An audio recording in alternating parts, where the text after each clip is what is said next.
এমন দৃশ্যটাই বলে দিচ্ছে ৩৯ বছর বয়সেও কতটাই নিখুঁত আর নির্ভুল লিওনেল মেসি। চোখের পলকে ইঞ্চি মেপে প্রতিপক্ষের জালে বল পাঠিয়ে রেকর্ড গোল করলেন আর্জেন্টাইন মহাতারকা। এবারের বিশ্বকাপে নিজের সপ্তম গোলের দেখা পেয়েছেন রেকর্ড ৮বারের ব্যালন ডিওর জয়ী লিওনেল মেসি। মেসি কেপ ভার্দের বিপক্ষে করেছেন নিজের প্রথম গোল, আর এই গোলটি এবারের বিশ্বকাপে তার সপ্তম আর ফুটবল বিশ্বকাপ ক্যারিয়ারে লিওনেল মেসির ২০তম গোল।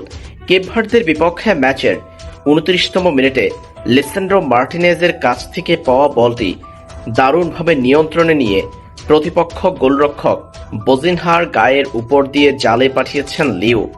অসাধারণ ফিনিশিংয়ে নিজের বিশ্বকাপ ক্যারিয়ারের ২০তম গোলের দেখা পেয়েছেন আর্জেন্টাইন মহাতারকা, আর এটি এবারের বিশ্বকাপে লিওনেল মেসির সপ্তম গোল।